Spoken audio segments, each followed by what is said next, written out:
Good morning बच्चों। आज हम शक्ति संतुलन की अवधारणा को आगे बढ़ाते हुए उसकी प्रमुख विशेषताएं पढ़ेंगे। पिछली क्लास में हमने शक्ति संतुलन का अर्थ पढ़ा, उसकी मान्यताएं पढ़ी। आज हम पढ़ेंगे शक्ति संतुलन की प्रमुख विशेषताएं क्या है, शक्ति संतुलन को स्थापित करने के प्रमुख साधन क्या हैं। तो शक्ति संतुलन, जैसा कि हमने पढ़ा कि वर्तमान में अंतर्राष्ट्रीय राजनीति का एक महत्वपूर्ण सिद्धांत है।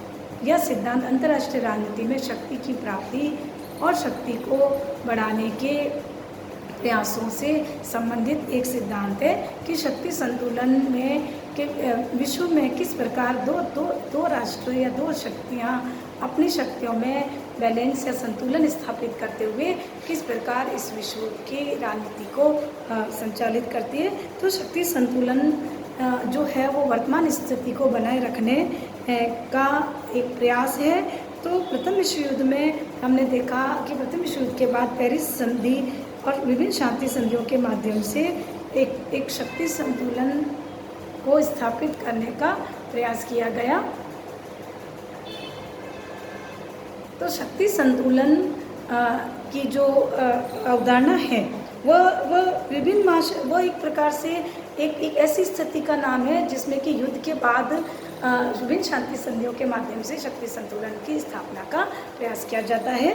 और साथ ही साथ हम यह देखें कि शक्ति संतुलन में जो महत्वपूर्ण जो स्थिति है या हम इसको समझने का प्रयास करें तो इसमें बड़ी बड़ी महाशक्तियाँ या बड़े जो राष्ट्र होते हैं वह इसके खिलाड़ी होते हैं, और महाशक्तियाँ जो है वो इस शक्ति संतुलन के खेल का एक भाग होती है। और वो छोटी शक्तियाँ जो होती है वो तुलना के बाटों की तरह होती है जो कि बैलेंस बनाने का काम करती है। तो शक्ति संतुलन की अगर हम एक मेन जो विशेषता देखें तो यह है कि शक्ति संतुलन कभी भी वास्तविक स्थिति में या स्वरूप में नहीं रहता है, बल्कि निरंतर वो परिस्थितियों के साथ शक्ति संतुलन निरंतर बदलता रहता है। शांति काल में शक्ति संतुलन का हमें अलग रूप दिखाई देता है और युद्ध की परिस्थितियों में शक्ति संतुलन का हमें अलग स्वरूप दिखाई देता है। तो बच्चों हम थोड़ा सा इसकी शक्ति संतुलन की विशेषताओं पर चर्चा करेंगे कि शक्ति संतुलन का मतलब होता है तुल्यकारिता या संतुलन, मतलब दो शक्तियों के बीच में संतुलन। तो शक्ति संतुलन इतिहास के विद्यार्थी के लिए एक ऐसा अस्थिर तत्व है जिसमें शक्ति हमेशा परिवर्तनशील स्थिति में रहती है। तो इस प्रकार हम देखें कि इतिहास में स्थायी रूप से कार्य करने वाला जो एक तत्व होता है वो है शक्तियों का असंतुलन होना। तो इस प्रकार हम देखते हैं कि शक्ति संतुलन एक अस्थिर तत्व होता है जो कभी भी परिवर्तित हो सकता है। दूसरी विशेषता यह है कि शक्ति संतुलन जो है उसको स्थापित करने के लिए राज्य हमेशा प्रयत्नशील रहते हैं। मतलब कि शक्ति संतुलन हमेशा स्थापित अपने आप नहीं होता, बल्कि उसके लिए राष्ट्रों को प्रयास करना पड़ता है। तो एक ऐसी स्थिति है जो हस्तक्षेप करने के बाद ही इस स्थिति को हम प्राप्त करते हैं।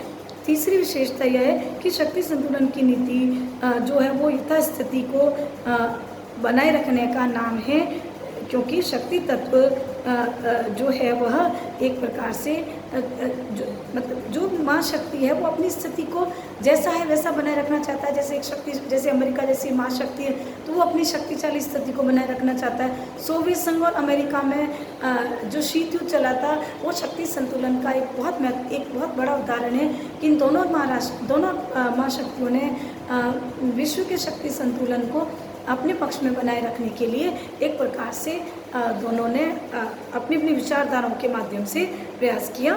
तो ये नए परिवर्तनों का शक्ति संतुलन विरोधी होता है। तो शक्ति संतुलन जो है वो तभी सफल होता है जबकि कोई भी राष्ट्र जो है वो गतिशील और अनिवार्य परिवर्तनों को स्वीकार करे।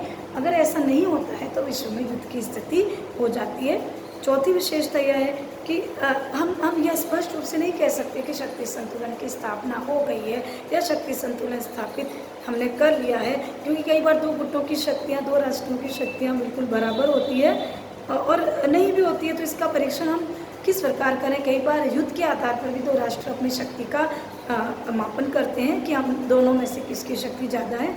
तो जिस शक्ति संतुलन की रक्षा के लिए युद्ध का सहारा लिया जाता है, युद्ध की समाप्ति पर उसी शक्ति संतुलन की स्थापना का प्रयास किया जाता है। तो इस प्रकार नए शक्ति संतुलन की समाप्ति के बाद एक नए शक्ति संतुलन की स्थापना का प्रयास किया जाता है और पुराने जो राष्ट्र वो शक्तिहीन हो जाते हैं और नई शक्तियों का जन्म होता है और वो नई शक्ति संतुलन का साधन बनते हैं।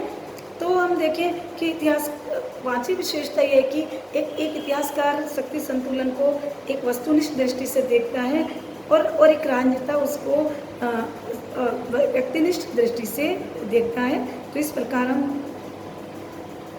इतिहासकार के लिए शक्ति संतुलन तब स्थापित होता है जब दो विभिन्न गुटों की शक्तियां लगभग बराबर हो, किंतु एक राजनेता के लिए शक्ति संतुलन तब स्थापित होता है जब उसका पक्ष दूसरे पक्ष की अपेक्षा अधिक शक्तिशाली हो तब।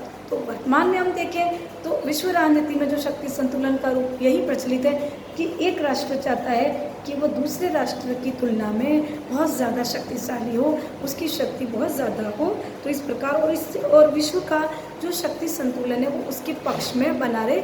हम देखें कि एशिया में यहाँ पर दक्षिण एशिया में हम देखें एशिया महाद्वीप में कि चीन और भारत के बीच में जो एक प्रतिद्वंदिता है, चीन जो भारत से प्रतिद्वंदिता रखता है वो इसी आधार पर रखता है कि भारत उसके तुलना में या उसके सामने एक शक्तिशाली राष्ट्र नहीं बने। तो चीन का यह प्रयास रहता है कि शक्तियाँ हमेशा उसके पक्ष में, शक्ति का संतुलन उसके पक्ष में रहे और एशिया का शक्ति संतुलन चीन के फेवर में रहे ताकि वो एशिया की महाशक्ति बने और यहाँ के राष्ट्रों को वह दबा सके। तो इस प्रकार तो शक्ति संतुलन हम देखें एक सार्वभौमिक एक अवधारणा, एक व्यवस्था है जो न केवल लोकतांत्रिक राज्यों में जो न केवल सर्वाधिकारवादी या तानाशाही राज्यों में देखने को मिलती है बल्कि लोकतांत्रिक राज्यों में भी देखने को मिलती है। कहने का तात्पर्य है कि शक्ति संतुलन की व्यवस्था विश्व के हर एक राज्य में हमें देखने को मिलती है। तो लोकतांत्रिक देश शक्ति संतुलन को शांति स्थापित करने का एक साधन बताते हैं और सर्वाधिकारवादी देश नहीं कहते हैं कि वो शक्ति संतुलन का पालन करें बल्कि उनके लिए युद्ध का एक साधन होता है। सातवीं इसकी विशेषता हम पढ़ते हैं बच्चों कि शक्ति संतुलन में खिलाड़ी जो है हमेशा वो बड़े राष्ट्र होते हैं, महाशक्तियाँ होती हैं और छोटे राष्ट्र उसके केवल दर्शक मात्र होते हैं या उसके शिकार के रूप में ही होते हैं। तो छोटे राज्य स्वयं आपस में सफलतापूर्वक संगठित नहीं होते, इसलिए शक्ति संतुलन में बल्लड़ों में जो बाट रखे हुए होते हैं जो उस तुलना को बैलेंस में रखते हैं, उसी प्रकार की भूमिका उन बाटों की तरह छोटे राष्ट्र निभाते हैं और बड़े राष्ट्र तुला के रूप में होते हैं जो शक्ति का संतुलन अपने पक्ष में बनाए रखने का प्रयास करते हैं। तो इस प्रकार बच्चों हमने शक्ति संतुलन की जो अवधारणा को अभी पढ़ा, उसकी विशेषताएं जो पढ़ी है, तो हम देखें कि विश्व में शक्ति संतुलन का जो स्वरूप है वह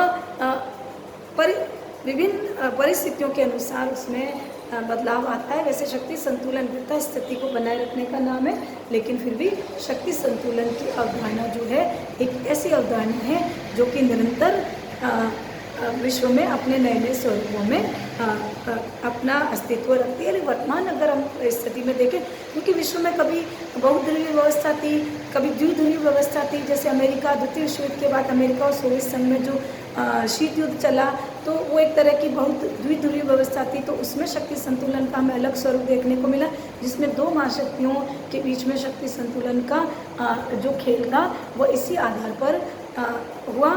और उसके बाद जब सोवियत संघ का पतन हो गया और अमेरिका विश्व की एकमात्र महाशक्ति रही तो विश्व एक ध्रुवीय बन गया। तो उसमें शक्ति संतुलन का उसका स्वरूप और उसकी थोड़ा सा उसका अवधारणा में बदलाव आ गया कि अमेरिका ने इस विश्व के शक्ति संतुलन को अपनी शक्ति के अनुसार बनाना शुरू किया।